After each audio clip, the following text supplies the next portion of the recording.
is a 5-year-old girl who takes her brother's toy one day and doesn't want to give it back. When her father comes over and smacks her, he's entirely unaware of how much the physical pain will hurt her for the next half an hour, how much the bruising will hurt her for the next couple of weeks, and how much the emotional scarring will hurt her for the rest of her life. And all the while, ladies and gentlemen, that father is entirely unaware of just how unjustified he is. Team England today says that violence is never acceptable and never the answer. And in my speech, I'm going to tell you firstly about the harms of smacking, and secondly about the illegitimacy of smacking, and therefore why this ban is necessary and justified. Ben is going to come on to talk to you about the results of smacking in his speech. But firstly, what exactly do we mean in this motion? No, thank you. Well, today we're talking about any kind of physical contact which is intended to inflict pain at any age, with or without an implement. We're including violently shaking of children.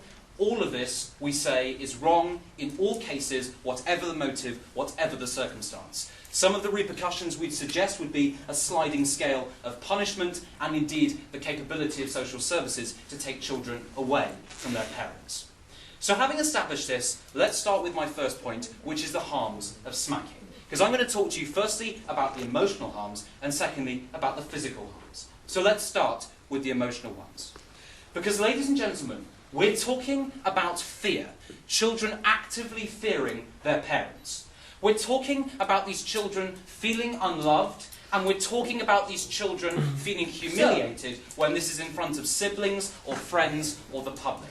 And that is because violently abusing children is a fundamental violation of someone's person.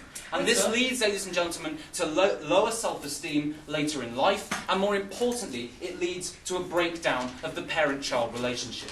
And we say on this side of the house that that is an absolutely fundamental relationship that we stand for. No, thank you. And so what happens with the policy advocated by this side of the house is that the 5-year-old child who's violently hit doesn't understand why his parents are hitting him. Doesn't understand that if they love him, they wouldn't do that. Ladies and gentlemen, the 5-year-old doesn't understand why. The 15-year-old decides and vows never to speak to the parents for the next few days, possibly never to share personal information with that parent ever again. And ladies and gentlemen, these children won't go to their parents if they're abused elsewhere, if they're bullied at school, because they see these parents as bullies too. They see these parents as abusers too. And we say that's exactly what these parents are when they inflict these emotional harms upon their children. Yes? Can't scolding a child also cause him to feel fear for a parent, to feel unloved and to lower self-esteem? And in that case, why don't you ban scolding a child as well? Right, well, sir, I'm going to come on to talk to you now about why specifically violent punishment leading to physical pain is damaging. But we actually do believe there's a fundamental difference with a parent telling a child off, saying that's wrong, and whacking and hitting that child and actively instilling pain. No, thank you. And let me come on to tell you why that is, ladies and gentlemen. Because the physical harms are short-term harms, the stinging pain, and they're also long-term harms, like the bruising, ladies and gentlemen. And sometimes they can be even more serious harms. Firstly, there can be parents with the very best intentions who want to punish their child so that they can bring them up well. These are the parents who lose their temper. They can't control their power. They don't realise their own strength, and they go too far. And that's why the blanket ban is necessary, to restrict these parents from doing something that they don't intend to do in terms of inflicting pain, long-lasting pain on their children. We want to have a blanket ban, so this is never even considered as an option by those parents. But there's a second group of parents too, ladies and gentlemen, the bad and abusive parents.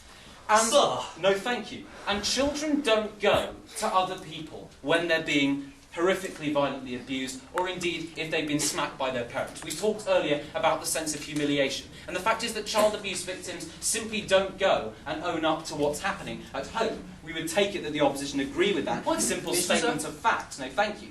And so, what happens under their motion, where this is sometimes acceptable, is the teacher or the social worker who identifies the bruising on the child, who slightly gets a bit concerned about this and who decides to take action, is confronted by a parent who says, no, I was only bringing up my child in the best way I know how, I was punishing him legitimately, I'm covered under the law. Well, we say that that's always criminal, and we say we don't want to give a get-out clause to these parents who will abuse their children and who will do so within the confines of the law and use the current law as an excuse. So having established the harms to children, let's have a look at the illegitimacy. No, thank you. Because there are two people involved in this debate, the children and the parents. Let's have a look at the rights of both. Yes. Do you agree that there can be gradations of physical punishment? And if you can discriminate between these gradations, then we have no problem taking parents who excessively punish their children to court. Well, okay, so you accept that in some cases when parents hit their children very hard, they are inflicting that pain, but you say that if they did so with a light and gentle tap, which clearly if they want to try and bring up their children properly, they wouldn't do anyway, we say in both of those cases the same emotional harms result. We say, in fact, yes, of course there's a sliding scale, we said that in the definition, but in both cases pain is cause, and we've told you the harms of that. No, thank you. So let's come on back to these rights, because this, to anybody else, ladies and gentlemen, would be assault. And that's because it impinges the right of physical protection. And we say on Team England today that that is an inalienable right. It is always the most fundamental function of the state, and that is because the state can't exist if it doesn't maintain law and order. And given that, we say it has to be extended to children, because we only currently restrict children's positive liberties, like their right to vote, or their right to drink alcohol, for example, which they only get at a certain age in different countries. And that's because they have to have some rational cognition in order to make these decisions and make them informed decisions. But we say with negative liberties, they are always afforded, and they're afforded to everybody. You don't need to have any rational cognition, no thank you, to have your person protected. So we say, in fact, children are actually particularly vulnerable. They need this protection more and not less, and we say we're justified in covering them. But the parents, ladies and gentlemen, let's have a look at those. Because we limit parental rights currently in society when these parents kill their children or inflict serious abuse on their children, when they don't send their children to school, when they neglect the child. And that's because parents have a positive duty to protect. They have different positive duties to protect, which we recognise and we accept. And that's why we say this is just an extension of the principle, given that we've shown you there are all of these harms to children. And so that's why we say that not only is this ban necessary because of the harms, but it's also justified because we do curb parental rights, we do curb the ability of parents to bring up their children and punish their children where those harms can be proven. And clearly in this case, they can be proven, as we've shown you. So what has Team England illustrated today, ladies and gentlemen? Well, we've shown you firstly how there are serious physical and emotional harms inflicted on children when their parents violently abuse them, and we've shown you secondly why that's completely illegitimate and completely unjustified in all of these cases. So because violence is never acceptable and never the answer, we beg you to propose. It's fitting that on Valentine's Day today, I talk to you about love. Because love isn't always mushy. It isn't always cuddly and nice. Sometimes love needs to be tough. Sometimes it needs to be firm. And sometimes, when parents have children who won't be reasoned with, sometimes they need to use physical punishment to discipline their child for the good of their child. Before I move into my 3 points of contention today, I've got a single clarification to make. And that is, on side opposition, we criminalize the physical abuse of children. And that is defined by causing permanent physical and psychological harm, as well as the use of an extremity of violence. We tell you that courts have no problems using this yardstick to evaluate abuse, and they've been doing so in child abuse cases for years. We tell you that courts use this similar yardstick in other cases as well. For instance, in determining the difference between a minor scuffle in the street and what is grievous battery and assault. This principle works, and we don't think this is what the debate is necessarily about. We're telling you that we criminalize abuse and the excessive hurt of children. My 3 points of contention are, first of all, with their policy, second, on the harms of smacking, and lastly, on this idea of the legitimacy of punishing your child with physical punishment. Now, my quibble with their policy is very simple. Sometimes the effects of physical punishment are imperceptible.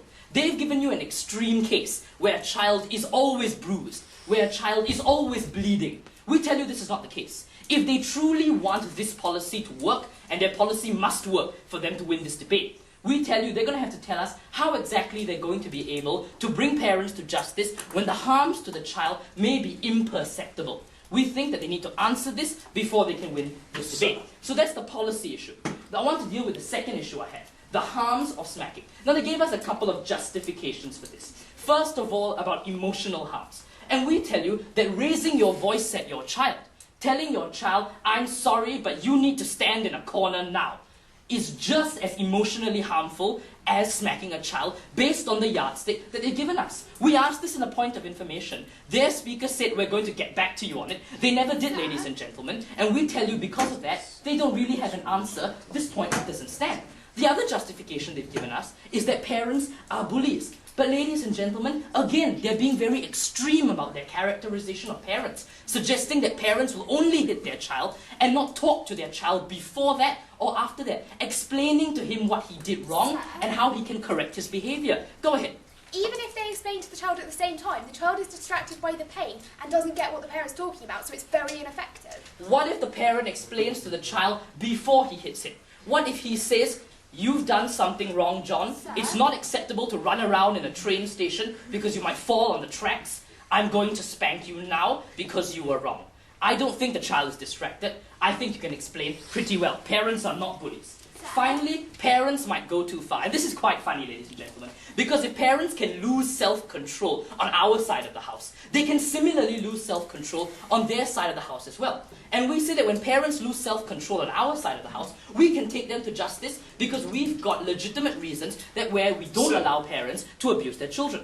My second point now has to deal with legitimacy. And the principle of this point is that all violence is bad.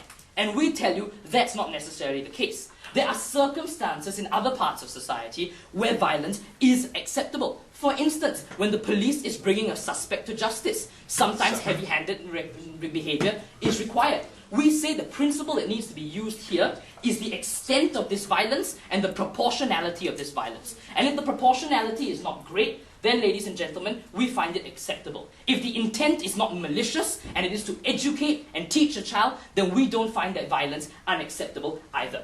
Team opposition is going to prove to you that because protecting the child does not mean denigrating the institution and the autonomy of a parent, we would allow parents to physically punish their child. We're going to do this through three main arguments. First of all, I'm going to talk to you about parental autonomy. Second, I'm going to be discussing the legitimacy of physical punishment. And this is also going to deal with some of their constructive matter. And my second speaker is going to be discussing reducing the burden on social services. So, parental autonomy. Parents are granted autonomy over their child. This is because parents are the best agents that know the nature of their child and the best interests of their child. This is because parents have a degree of closeness with their children. They spend the most amount of time with their parent, with their child. They certainly spend more time with their child than team proposition and the state. These parents have specific contextual knowledge about the nature of their child. They know that their 6-year-old might be particularly mischievous and particularly vivacious and is not inclined to listen to them when they reason with him very nicely. And so, in that particular case, they might say, maybe I'm going to smack him. But if their 12-year-old is a bit more mature and is able to understand this counseling, then maybe they won't. No, thank you, sir. They know what approach is best for their child, because some children respond better to physical punishment than others. And this is why we grant parents autonomy, because we recognize that with an institution like parenting, where there is no hard and fast rule, and there are many grey areas, then a nuanced and specific approach, hold on, for each particular child, is what's best for that child. Not a blunted approach that is not specific and is uniform that you are offering me, madam. Defend it. There are hard and fast rules in society. You can't hurt adults. You definitely should be able to hurt children, sir. Madam, I've already explained to you why in certain contexts you can hurt adults if the intent is acceptable, if the proportionality is great, is not great. You've got to deal with that and tell me why that same principle doesn't extend to children as well. So moving back to my constructive analysis, I'm going to take you through the second layer of this analysis, and that parental autonomy exists in all other sectors as well. We allow parents the right to decide things of great consequence, like the education of their child, like the healthcare of their child. They can decide what school their child goes to, and we tell you this is a major impact on their child. They can decide whether or not their child should go for a particular surgery. I think whether or not your child should get chemotherapy is a bigger decision than whether or not you're allowed to spank your child. If we allow parents that autonomy, why don't we allow them the autonomy in this particular case? In accordance with this principle then, ladies and gentlemen, parents should have autonomy within the boundaries of abuse. My second point of substantive has to do with the legitimacy of physical punishment. We tell you that physical punishment can be effective for a child to learn good and social behavior that we regard as a positive thing, because it attaches a tangible and punitive effect for an infraction or for unacceptable behavior. Some parents may disagree with this, but some parents may feel that this punitive consequence in the form of a physical punishment is a positive thing for their child. We don't think that it's the only method of parenting, but we recognize that it is one of a range of methods that parents have at their disposal to help their child. Parents should have access to this full range of punishment because of the parental autonomy that I explained earlier on. What has team opposition proved to you there? We've proved to you that there exists a range of punishments and parents should have access to this full range. That parental autonomy applies in so many sectors and it must apply in the home as well. And that finally, using the physical punishment is not violence that is disproportionate and unacceptable. And for all these reasons, I say keep team proposition and the government out of my home and out of a child's life. There's violence on our streets and on our screens. There's violence in our classrooms and there's violence in our public life. But Team England today tell you that violence begins at home. Jack's already told you about the harms of smacking and the illegitimacy of smacking. I'm going to look in my speech at the results of smacking, both why we think it's an ineffective punishment and why it normalises violence. Because Team England today tell you that violence is never acceptable and it's never the answer. But before I do that, let's take a little look at what we were told by the first opposition speaker.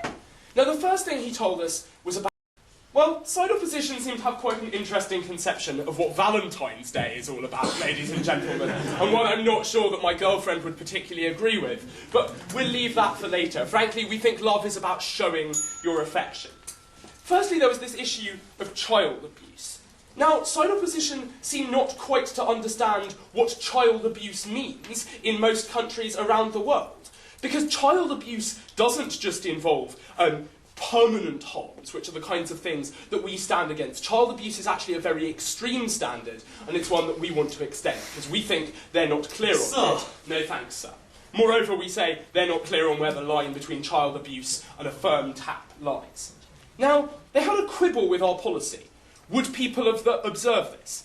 Well, frankly, we say, if they're so cynical as to think that people don't observe the laws of justice just because they are laws, and that actually lots of parents will do this because the state has told them to do so, and it's a good idea, we think that's quite sad. Secondly, no thanks, they had this thing about emotional harms, and they weren't clear why those were different to physical ones. Well, let me ask you a question. What's worse? If I shout at you really, really loudly as an adult, or if I come and punch you? We think that adults see the distinction in exactly the same way children do. Thirdly, there was this issue of going too far. No thanks, sir. Well, actually, they kind of missed the point of Jack's argument, which was that we want to send a firm message, because we don't always trust parents, once they are already in the act of smacking, to control themselves. We want them never to be in that position because they know that that is illegal. Their first argument was about parental autonomy, and they told us a lot about closeness. Well, we think closeness can equally make parents very irrational. If your 6-year-old keeps not doing what you tell them, we think that that is exactly as likely to make you smack them hard when that's not the appropriate strategy because you're frustrated with them, as it is, no thanks, sir, to make you the best judge of how they should be punished. Moreover, if they love parental autonomy so much, they've given us no clear reason why they're not going to extend parental autonomy to allow parents to abuse their children as well, why they're drawing this really fixed line. No thanks, sir. They never gave us any explanation of where they drew their distinction. Their second argument was about effectiveness, and that clashes very neatly with what I'm going to say in my substantive case about the results of smacking. But before I do, yes. If you think parents are so irrational whenever it comes to talking about children, then take away all their rights, don't just stop at physical punishment. No, thank you very much, sir. We say that there are clearly decisions that parents can make in the best interests of their child in the cold light of day, like how they should be educated, because that's not something that's likely to make them irrational and need restriction. Smacking, on the other hand, is, because your children troubling you constantly is likely to make you irrational. Why is this an ineffective punishment? Well, we say that the end goal of any punishment for a child should be to teach them the difference between right and wrong so that they observe the rules and laws that society has established. Now, because you can't punish them for every single rule they might ever break, you need them to understand the principles behind those rules and laws. Because whilst there is a distinction between nicking a chocolate bar from a shop and your classmate's book, what we want is for children to understand the fundamental principle behind that, which is that stealing is wrong, so that they don't break any of those rules. So any punishment has to come with an effective explanation of the theory behind the rules that we impose on our children. Why does that not happen when parents smack them? For 3 reasons. Firstly, because smacking, we think, is often a substitute for an explanation, not accompanied by it. No, thank you, sir. It's frankly naive of Team Singapore to stand up here and tell you today that parents will always, in that heat of the moment, explain something to their children and then smack them, when they've conceded that actually they can lose their temper in those situations. And even, ladies and gentlemen, even if they shout, the point is that other forms of punishment require you to verbalise what it is that the child has done wrong, and therefore explain it to them. So even when you're yelling, you are giving them an explanation of why what they have done is bad. Secondly, even if they do give the explanation in the lovely world full of roses and bunnies and Valentine's Day hearts that Team Singapore have presented you with, that's overshadowed by the pain of the smack. Because by the time that explanation comes, the child is on the floor crying. The child fears that parent. The child isn't thinking about the explanation of right and wrong because the child is in pain. So that explanation gets overshadowed and becomes meaningless. Yes, sir? Explain to me how yelling isn't a substitute, as you put it, and why you wouldn't ban it as well. Thank you, sir, because when you yell at a child, you verbalise what it is they are doing wrong. You say, that was wrong, you are not allowed to steal, and therefore you actually explain it to the child using words. That's why yelling is better than a smack, because it involves verbalisation. Thirdly, we think children lose respect for parents in these situations. Because if the message that parents generally try and send out when they're trying to love their children and inculcate them in society's values is that violence is bad, and then parents smack them, which is a form of violence, then that's a fundamentally contradictory message. So parents make no sense to these children. They become illegitimate, and therefore we think that any punishment becomes confused and becomes meaningless. Moreover, we think, no thank you, that smacking normalises violence. Because these children recognise that when they do something their parents don't like, they get smacked. But they don't recognise why, because it never gets explained to them. What that teaches you is that when somebody does something you don't like, the appropriate response is to hit them in anger. So violence becomes a regular part of your existence. You watch your siblings get smacked as a means of resolving disputes. You get smacked as a means of resolving disputes. And ultimately, the taboo on violence, which we think is so very important, is absolutely lost. Why is that bad? Well, firstly, it leads to bullying, and plenty of studies show that people that bully other children are much more likely to be smacked in the home. We think it desensitises children to violence, which means that they won't respond to bullying in a negative way. We also think it removes the taboo on groups which use violence, be they gangs or groups of bullies in the playground. So overall, violence is furthered. Violence is never acceptable, and it's never the answer, and thus we beg to propose. I'm going to reduce and explain how their case has been very reductive. because the fundamental principles they've been bringing to us, when distilled to a certain point, reveal that their case is actually basically extraordinarily ridiculous. I'm going to show you why in 3 main points of rebuttal. Number 1, about their policy. Number 2, about the harms they say physical punishments will bring about.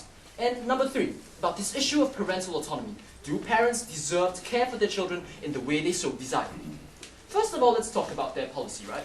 They come up to tell us, no, child abuse is not in this debate. We only want to extend the principle because child abuse is an especially extreme case of violence. And that's exactly what we're saying. We're saying every law and every piece of legislation is inherently a balance. It's a balance between the consequence upon the child and the autonomy that you're offering a parent. We'll prove to you, in fact, that the harms they're bringing about when it comes to only cases of tapping a child on the wrist or caning him are not going to be enough to warrant the removal and the complete abolishment of parental autonomy. No thank you, sir. They go on and defend our attacks on their policy by saying, well, parents know it's illegal. This is perfectly enough for them to say, we're going to stop violence entirely. We don't buy that at all. Think about it for a moment. If a parent knows he's perfectly safe within the confines of his home and believes, as we do, that certain parents know what is best for their child and that physical punishment is going to be a good thing, without the force of the law saying, you can't do this or you face punishment, their law is effectively useless. There is no bite behind their bark. We can't buy that. And in fact, retrogrades the very principle of violence being always bad in society that they've been trying to tell us. No, thank you, sir. If you can't bring us a policy that works in terms of enforcement, then you've already lost this debate. My second point of contention is about the harms upon the child, and there are 3 main ones. First of all, emotional harms. They tell us, wait, there's going to be some kind of intense trauma we're bringing upon the child if we cane him, even if it's once off. Well, my mom caned me. I don't see, and I don't hate my mom for this reason. Just because a parent decides to explain the decision to the child, decides to physically punish him, does not always mean, no thank you sir, in their reductive way, that this child is going to be traumatized and emotionally scarred for life. They haven't proven this causal link.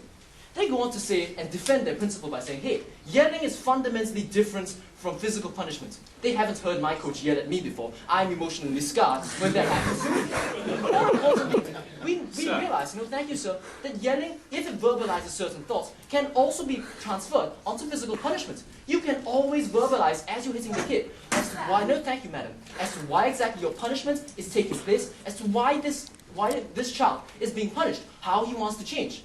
More importantly, it brings about tangible consequences, no thank you, and constraints within which this child operates and understands why exactly he's being punished and how he cannot do it again. It's even more important that this emotional connection takes place. Sir? They move on to say, no thank you sir, that physical harms are going to take place. We will stop at some point. Hence, they say physical harms will take place, and therefore parents cannot stop at some point. They will always lose control because they know the law. But think about it. If parents are at that point, losing control in the heat of the moment, they're irrational. Are they always going to consider the law? They will not stop. They will lose control in their case as well. They haven't really proven their case. No, sir.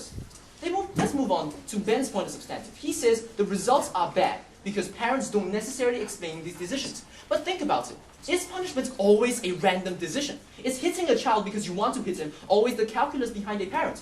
Parents love their kids, no thank you sir. We don't think parents are going to hit them randomly. They will explain, and they will do this in the best interest of the child, and explain as well why they're being punished. Hence the results are going to be as tangible and going to be as effective upon the child in changing his behavior. No thank you. He goes on to say, we normalize violence. Well, think about this for a moment. Are we always saying that these forms of violence are going to be excessive, such that a child is somehow desensitized to the violence around him? No. There are so many different causes as to why children become more violent in school. For example, violent television films. They can't tell me that this is the only causal links that's taking place.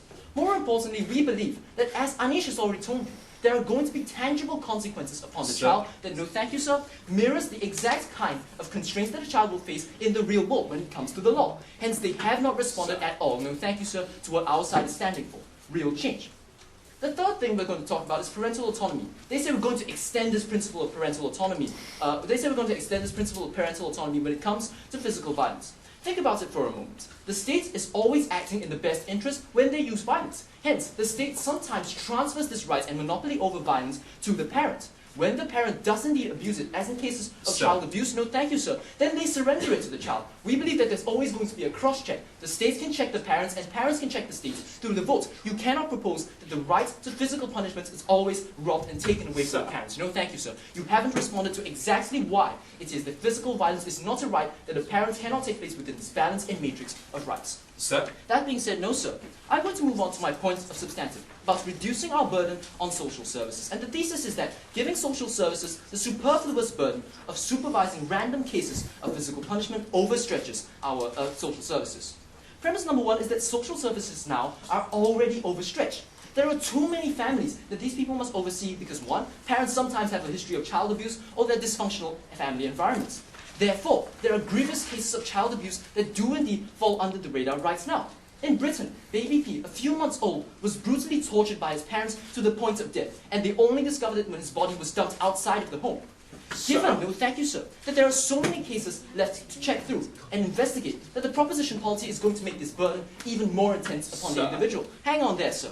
How exactly are they going to police everybody? They haven't given us an exact answer. Yes, sir. Baby P was covered in bruises from the time he was born, which weren't spotted by doctors and social workers, because smacking was a justification for those bruises. No, sir. Baby P was not discovered because social service workers were unable to check at that point in time. They were so overstretched, and you're going to make that burden even worse because social service workers are going to have to go around checking on superfluous cases. Let me explain why this takes place. For example, we're going to say that their social service investigations are going to take place at such regular intervals for so many different people that, for example, if a parent finds his child constantly refuses to listen to scolding because he keeps getting hauled up to his principal's office, then in this frustration, no thank you, and his desire for his child to be good, he hits him. In these cases, we think the parent does it out of love, out of concern for the child, but their social services are going to check up on these parents, going to investigate. This is one, a ridiculous and patently untenable situation. More importantly, it diverts away social resources to meaningless investigations that could have been better diverted to more powerful and more necessary checks. We believe that already overstretched services, therefore, are forgetting the real cases of abuse. They're hurting the children who really need our help. Furthermore, the institution of parenthood is undermined and denigrated because social services are going to go around checking up on parents. How will these parents look like if people are coming to their houses every day, to the community, to the neighbors, to their family? Are they going to be portrayed as some kind of social psychopath just because the proposition believes that physical violence can never be justified? We believe this is undermining the very parental confidence that we need to instill in parents in order to preserve their parental autonomy. The opposition, therefore, believes that we must let social services focus on the cases which demand real attention. Cases of intense child abuse, where social services need to check on families with such a history, with such a track record of abuse. In summary, our side of the house has shown that their policy has no real enforcement mechanism, that second of all, the harms they're bringing about are in fact phantom and illusory, third of all, that parental autonomy needs to be preserved and their policy only undermines this, and last of all, that we want to make sure social services focus on the children who really need help. This debate has clearly gone to opposition. A parent hits their child. They tear through the very basis of our society, ladies and gentlemen. And on Team England today, we've shown you why smacking is harmful, why it's illegitimate, and why its results are always bad. And in my speech today, I'm going to take a really good look at what we've heard from Team Singapore and show you why Team England's arguments still stand and are still crucial to this debate. I'm going to look at the idea of social services, which is what we've just heard from Singapore. I'm going to look at whether we think there are harms to smacking. I'm going to look at what we think the rights of the parents are in this case. And then finally, I'm going to look at whether we think smacking is an effective form of punishment. But let's crack on. Let's look straight at this idea of social services, which is what we just heard from Team Singapore. Because they said social services are currently overstretched and they won't be able to go out and see every case of parents and see whether parents are hitting their children. And we think there's lots of responses to this. Firstly, we think it's not just the job of social services to pick up on harms. We think teachers and doctors play a crucial role here and are very capable of sending children to social services and referring them if there's a problem. They cited the example of baby P. Well, the thing about baby P is he was seen by doctors 19 times, and we think if smacking had been entirely illegal, they would have picked up that what the parents were doing was wrong, and he would have been saved under our model, not under yours. And then they tried to tell you that this was diverting resources from important cases. I don't know about you, ladies and gentlemen, but to me, protecting children from physical harm does not seem resources. And if the social services are overstretched, we can just make them bigger, because we think protecting children is a fundamental part of our society. Some information, madam? No, thank you. And then they said, well, this kind of creates a stigma because social services will be in and out everyone's houses. And there's two responses to this. If social services are in and out everyone's houses, then there's no stigma because it's happening to anyone. But moreover, we think if you're not hitting your children, then we think most parents will be fine. We think if they're good parents, they shouldn't get worried. But let's look at this idea now of harms. Because in Singapore, recognise that hitting children can be very harmful because they don't stand for child abuse. But they never told you when they thought child abuse started to happen. They just made some vague notion about it being quite extreme. Well, we think if they recognise that abuse is harmful, they should recognise that all violence is harmful. And we told you violence is harmful. No, thank you. Firstly, because of the emotional harms it causes, the fact that it violates that child's person, it causes them humiliation, it causes a breakdown of their relationship with their parents, which are very harmful to them. And they said, well, why is this worse than other forms of punishment? Well, someone shouting at you doesn't violate your person in the same way. That's why we might shout at other adults, but we don't hit them. No, thank you. Moreover, ladies and gentlemen, there's quite a big contradiction in Singapore's case here. Because if other punishments are as bad as smacking, then why is smacking necessary in the first place? And their whole arguments about why when we use smacking no longer stand. So we think actually, firstly, there are harms to smacking, and that's why they recognise it as a separate form of punishment. And secondly, these harms are different to someone shouting at you, because when they shout at you, they have to verbalise what you've done wrong, rather than just hit you. We're saying that there's no contradiction because different kinds of punishment must be tailored to different kinds of children. That's a point you've never responded to in any of your speakers. Look, we think that hitting a child is never in their best interest. It's always bad. So let's move on to parental autonomy. Madam? Because they said parents know the nature of their children best. Well, we say two things to this. Firstly, when parents are angry and irrational, they won't necessarily do the same thing. And they recognise parents are angry when they smack their children. So we think that this point about parents knowing the best interest doesn't help. But secondly, we just think that hitting a child is never in their best interest because of the massive physical and emotional harms that we showed you. And there are lots of things we don't let parents do because we recognise they could never be in the child's best interest, like abuse. And we see this violence is as harmful as abuse because violence by its very nature is harmful and causes massive physical and emotional harms. And their second line of analysis as to why parental autonomy is important is that there's lots of other things we let parents do. Good, ladies and gentlemen, there's lots of things we let adults in society do. Hitting each other is not one of them. We don't think just because parents have some rights mean they have the right to hit their children. And that was the only analysis we really heard. And they said, well, parents can pick a school for their child. Firstly, parents pick schools with lots of information, not when they're angry, not when they're irrational. But secondly, in the majority of countries, parents can't decide not to send their children to school. Like, we give them some freedom, but we don't leave it completely unrestricted. Like, we let parents punish their children, but we don't let them hit them. And so we think that's perfectly consistent. And we don't think they should let parents harm them. And then a bit later from Teoh, we heard some analysis about the fact that the state was allowed to use violence, and therefore parents should be allowed to use violence. Right. States are allowed to have the monopoly on violence because that's what makes them states and makes them capable in enforcing law and order. The argument that the state can sometimes use violence, therefore everyone else should be able to, is not an argument for allowing parents to hit their children. It's an argument for the breakdown of society. So we don't think that that stands either. So let's finally go on to this idea of whether we think that smacking is an effective form of punishment. Because they've told you that parents should be offered the full range of punishments and that sometimes smacking can be in the child's best interest. But we've told you often smacking takes place instead of a verbalisation of what that child has done wrong. Or, even if it comes alongside a verbalisation, we think that it completely undermines the verbalisation. Yes, sir. Haven't you ever considered the effect on the child when you take away a parent who loves him, even though you may hit him just once? Well, we think, firstly, we told you there's a sliding scale, so we think probably that parent wouldn't be taken away. But moreover, we think if that parent is continually hitting that child, that harm is really massive to that child. And that's far worse.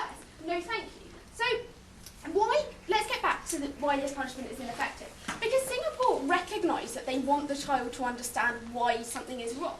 But what they don't recognise is that if someone hits you, either they just hit you and that's not telling you why it's wrong, or you're completely overshadowed by the fact that you're in pain and your parents who are meant to protect you have just gone and hit you. And that completely undermines any effectiveness the punishment has. And moreover, this kind of punishment is completely ineffective in teaching values, as Ben told you. Because often one of the values we wish to teach children by punishing them is that hitting people is not okay. And we don't think it makes much sense to try and teach a child that hitting people is not okay by hitting them, because they get this very confused message. They don't really understand whether hitting people is okay or not. All they understand is that their parents are contradicting themselves. They lose respect for their parents. They're not likely to recognise that their parents are legitimate people and punishing them who they should listen to, because, well, their parents are a bit contradictory. They're not good people to listen to. And so that's why it's a completely ineffective punishment. So, ladies and gentlemen, what does this debate come down to? This debate has come down to the harms of smacking. And we think there are massive harms of smacking. And we think actually Singapore recognise that because they know child abuse is harmful. And we say violence is just as harmful because of the harms it causes children. And secondly, we've talked to you about whether this is effective. And we've shown you this is massively ineffective. And thirdly, this debate has come down to the idea of parental autonomy. And we say we limit parental autonomy laws. We particularly limit parental autonomy in order to protect the rights of the child, their physical rights, their physical person, those inalienable rights they are born with, that their physical person should not be harmed. They have that negative liberty on birth. So on this side of the house, ladies and gentlemen, violence is never acceptable and it's definitely never the answer. 10 years, 20 years down the road, I might have a child. And that kid doesn't want to do his homework. No matter how many times I tell him, homework's good for you. It helps you to learn. He just won't do it. He feeds it to his dog, he throws it in the basket, he drenches it in water. Maybe one day, I wrap my child lightly over the knuckles. And then social services come to my house and say, you are an irresponsible parent. We will now check on you. Day after day, time after time. Or we will fine you. We will castigate you under the law. Is this fair to me? Is this fair to my child, who must live with a parent who lives under the spectre of being labelled as irresponsible, when all he wanted to do was love his child in his own manner? I'm going to show you three questions today that Team England don't care about parents, child, and society itself. My first question is this: what are parents like? My second question is this: what is their policy like? And my third question is this: what is in the child's best interest? So let's ask the first question. What are parents like? Now, Team England has given us a very extreme characterization of parents as being irrational. Then, well, they modified it later to say they're only irrational in the specific case of smacking a child. Now we've asked you a question. If you're so angry at the misdeed a child has done that you smack him irrationally, why are you rational when you yell at him? Why somehow does this miraculous transformation take place that you are able to verbalize the problems a child has done, when in the first case, you are irrational under the exact same scenario? There is no proof of this. The next thing they said is, well, okay, parents are irrational here, so we take away their rights here because parents are stressed. Wait a moment. When your child goes for chemotherapy and you're asked to make the decision on whether to do it on him or not, aren't you stressed? It's your child's life at stake here. The life and his possible future as someone you love. Aren't you stressed then? And if we give the parents the rights to decide medical treatment for their child, no matter how stressed they might be, why don't we give them the right here as well? They've told us, well, if smacking and scolding is the same, then we should just eliminate one of them since there's no need for two reasons. But we say, no. If smacking and scolding are the same, and this is what we've said all along, shouldn't we give parents the full range of options to decide which to use on a child, since sometimes physical means might carry through to a child better than another mean? So it isn't contradiction at all for us to say that. But fundamentally, we've said this from the start, Team England has no right to tell a parent what to do with his child. Because no matter how many doctors tell you that MMR, measles, mumps and rubella vaccinations don't cause autism, or only a tiny little minor sliver of a chance of autism, parents have the right to reject that vaccination. Because we as the state assume a parent has the best interest of his child at heart and trust the parent to do the cost-benefit analysis, no thank you sir, that is necessary for the safety of his child. We take this away in cases of abuse, yes, Because the extremity of abuse has shown us clearly that that parent doesn't have the best interests of his child at heart. And abuse is, if you wait a while, so very clearly different from smacking. Because it's one thing to go to a doctor with a light palm print on your hand, and another thing to go to a doctor with a broken arm, because that is permanent damage and that is excessive violence. Yes, sir. So exactly when does inflicting pain on a child become criminal abuse? When we've told you, number one, it's excessive. Number two, it causes permanent physical harm on the child, like a breaking of the bone. We've said states do this all the time when deciding the difference between a minor scuffle or a full-fledged assault and battery, and if they can do it then, they can do it now, and there's no reason for you to complain. The next thing they've told us is, violence can never be used in society. We've come back to this. We've said sometimes the state transfers rights to a parent. For instance, only I have the capability to decide what medical treatment I can do to myself. But the state transfers this to the parent, because the parent is the legal guardian and ward of the child. We've told you the state can do this in the exact same scenario as well. Transfer the right to a parent because the parent is the legal guardian and ward of the child. Now they haven't answered us on this point, and therefore we tell you it stands. Now let's go on to my next question. What about the policy? We've asked them time and again to show us how they can enforce their policy when it takes place in the home. And many times the sort of damage the child done to the child through physical punishment is untangible and cannot be seen by people like doctors or teachers. The times when it can be seen is when obviously the child has broken an arm or damaged his face or something like that, which is clearly excessive violence and abuse. So we can tell abuse, but we can't tell when you have physically punished the child. Now, we told you the option, no thank you sir, is to send social services to everybody's home or admit that your policy can't be enforced. They've conceded to this by saying, well, okay, we'll expand social services, I suppose for the reason of sending it to everybody's home. Firstly, we've tried to expand social services time and again, but we can't because, number one, we are in a recession, our budget's pretty tight, and number two, there's certainly a limit to the amount of social services, no thank you sir, a government can employ without compromising on quality. Now we've told you about the example of baby P, and they've told you, no, this is because smacking wasn't illegal. But our side tells you the reason why baby P was overlooked was because doctors and social services were too tired of checking on some cases of smacking only to discover it was light physical punishment by a parent who really loved the child. By eliminating the need for doctors and social services to check on all these tangential cases, you can focus on the cases like baby P. So when a baby walks, is taken to the doctor, covered in bruises, the doctor knows that there is abuse and he will go there. Rather than being frustrated at checking out every single little minor case that's brought to him and ignore it because of his frustration. We've told them that, they haven't answered.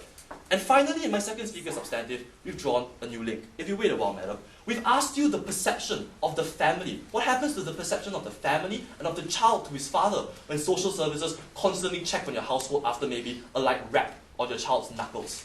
We tell you this is wrong because it denigrates the opinion the child has of a parent, something which they care a lot about. Yes, madam? Smacking is legal in the UK. There weren't overstretched social workers looking at smacking cases. The point is they weren't looking for physical abuse. That's why baby P happened. No, madam. I'm sure they were looking for physical abuse because when you bring a child to a doctor with the bruises and tell the doctor you suspect abuse is happening, they go and check. And they will go and check. And if you think that smacking necessarily is legal in the United Kingdom, then our side tells you, no thank you sir, that the same scenario can happen in other countries around the world. And because of this, ladies and gentlemen, baby P is a scenario that was number one, not likely to happen, and number two, under our side's policy, easily preventable, because the extent of abuses to baby P also was covered in child abuse itself. So let's go on to my next question. What is in a child's best interest? Is it taking away the parent that has looked after the child simply because of a minor infringement, or is it giving the parent the benefit of the doubt that we expect of parents in general, because we accept that they have the value of a child at heart? They've told us they have a sliding scale, but we tell you any punishment is dangerous. Because any punishment forces the parent to live under the spectre that he has been labelled as irresponsible, to live under the spectre that he has been labelled as irrational, and the child to constantly question whether he's being raised in the right response to that parent itself. So our side tells you, firstly, because parents are not as extreme as England has characterized it, because we're debating on the middle rather than the extremes, and because parents are trusted with the best interest of the child at heart, and the child is only harmed by their side's policy, go with side opposition. Side out of touch with reality. A side with reductive principles inconsistent with the way our society truly works. And a side without the best interests of the parent and the child at heart. That is the side of the proposition, and today we all must reject it. Let's take a look at the sort of world the proposition is presenting us with. They've given us a world where they want to ban all physical punishment of children. And they want to do this with a policy that doesn't work. They want to do this with a policy where they can't ever ascertain whether or not a child has actually been hit. Because sometimes those sorts of physical activities don't leave a mark. If their policy cannot work, then they cannot carry out their principle, and therefore they cannot take this debate. They've given us several justifications for this unworkable policy. And the first is that there are harms. One of those harms was emotional harms. And we've told you that lots of other things that they don't want to ban cause similar emotional harms. For instance, raising your voice at a child can be just as traumatizing as spanking him, because that child doesn't have the same capacity as an adult. Raising your voice at him has the same emotional effect. But we tell you that all across the board, this emotional effect isn't great, because you don't grow up to hate your parents just because you have been smacked. And if you do, it's because we're looking at an extreme case where there possibly was abuse, and in those cases, we are going to take action. They've talked to us about physical harms as well. And we told you that in the vast majority of cases where this debate must take place, those physical harms don't manifest, because the sort of punishment we're looking at isn't excessively violent. And if it is excessively violent, we told you, based on the yardstick that courts of law have been using for such a long time, we can bring these parents to justice. Then they told us, the reason why we want to ban this is because violence is always bad. And we told you, there have been so many instances in society when the state legitimizes the use of violence. And they do that in circumstances where the proportion is acceptable and where the intent is not malicious. We gave this to you right at the top of this debate, and this is something I never really grappled with, because they have a principle that doesn't square with the way our society works. Violence can be acceptable in circumstances where it's done in the best interest of the child. Then they told us about effectiveness, that the child won't learn. And we told you the vast majority of parents are measured and controlled in their punishment, and they verbalize the sort of learning lessons they want the child to take away from this punishment. And we tell you that even if they so want verbalization, they don't really have it on their side as well. Because we say that when they have a parent who yells, and that's their alternative to spanking, then this parent is not truly verbalizing because he's angry and he's just yelling. He's not actually verbalizing to the child what he's done wrong. So we tell you they don't actually have a case. The world of the opposition, however, is one that's more square with society. Because we respect parental autonomy. Because we recognize the nature of parenthood is one where you need to tailor to the child, and where a simple, uniform rule that they propose is not always the best. We told you that spanking sometimes is a legitimate tool of punishment because it sets clear boundaries on what is right and wrong, and a young child sometimes needs this. And we talked to you about social services and how they're stretching social services unnecessarily on cases that don't warrant attention. And in all those cases, we tell you, ladies and gentlemen, someone is going to be missed, and that's a problem. For all these reasons, we say we would preserve the institution of parenthood and the right of parents to do what they think is best for their child. Debaters could be geeky enough to spend February the 14th arguing about violence, ladies and gentlemen, but whereas Team England today have brought you a model of loving care, Team Singapore have given you a Valentine's Day massacre. We've told you why this is harmful, we've told you why it's illegitimate, and we've told you why it has negative results. Because violence is never acceptable, and it's never the answer. I'm going to address the clash in this debate under two questions. First, is it illegitimate for parents to smack their children? Secondly, does this impact negatively on society?